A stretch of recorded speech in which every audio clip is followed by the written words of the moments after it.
आज हम एक बहुत ही मजेदार कहानी पर बात करने वाले हैं, शेर और बंदर की। ये एक ऐसी कहानी है जो बताती है कि कैसे दिमाग की ताकत असल में सबसे बड़ी ताकत होती है। तो इस कहानी का जो सबसे बड़ा सवाल है वो यही है, क्या सच में अकल बड़ी होती है बहस से? मतलब क्या दिमाग की ताकत जिस्मानी ताकत पर भारी पड़ सकती है? चलिए इस सवाल का जवाब ढूंढते हैं। हमारी कहानी की शुरुआत होती है विक्रमगढ़ के जंगल से। यहाँ एक खूंखार शेर का राज था, जिसके डर से ना पूरा जंगल कांपता था। और इसी जंगल में एक छोटा सा बंदरों का परिवार एक बड़ी मुश्किल से गुजर रहा था। तो यहाँ पर मामला एकदम साफ है। एक तरफ है शेर, जंगल का राजा, जिसकी ताकत का कोई मुकाबला नहीं, और दूसरी तरफ है एक छोटा सा बंदरों का परिवार, जिनकी बस एक ही चिंता है, आने वाली बारिश से पहले एक महफूज ठिकाना मिल जाए। पर तभी बंदर परिवार के लिए किस्मत एक मौका लेकर आती है। शेरनी को अपनी मां की बहुत याद आती है, तो शेर और शेरनी ने कुछ महीनों के लिए हल्दी घाटी जंगल जाने का फैसला कर लिया। बंदर ने इस मौके को हाथ से जाने नहीं दिया। जैसे ही शेर की गुफा खाली हुई, बंदर का परिवार फौरन उसमें शिफ्ट हो गया। आखिरकार आने वाली बारिश से बचने के लिए इससे अच्छी जगह और क्या हो सकती थी। कुछ वक्त के लिए तो जैसे सब कुछ बदल गया। बंदर का परिवार उस गुफा में खुशी खुशी रहने लगा। जंगल के दूसरे जानवर भी खुश थे कि चलो शेर से छुटकारा मिला। बारिश का मौसम भी आ गया और बंदर का परिवार अपनी मजबूत गुफा में एकदम महफूज था। लेकिन ये खुशी और शांति ज्यादा दिन टिकने वाली नहीं थी।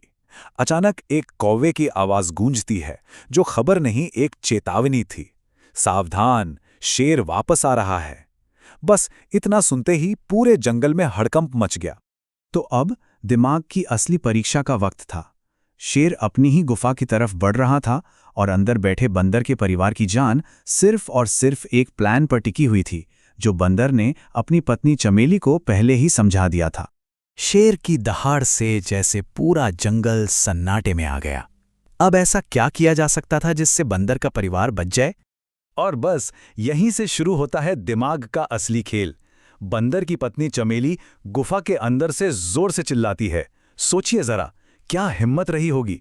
शेर को लगा गुफा में कोई ऐसा जानवर है जो शेरों का शिकार करता है। और ये तरकीब तो उम्मीद से भी ज्यादा काम कर गई।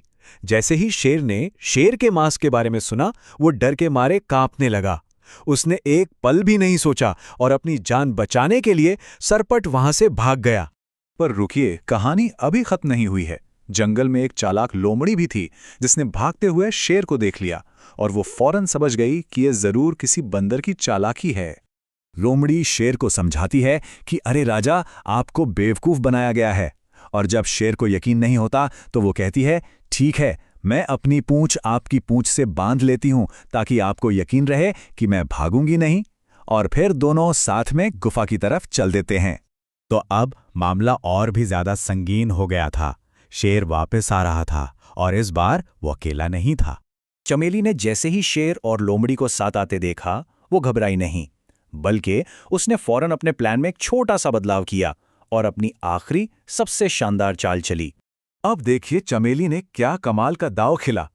उसने लोमड़ी की वफादारी के सबूत को ही उसके धोखे का सबसे बड़ा सबूत बना दिया।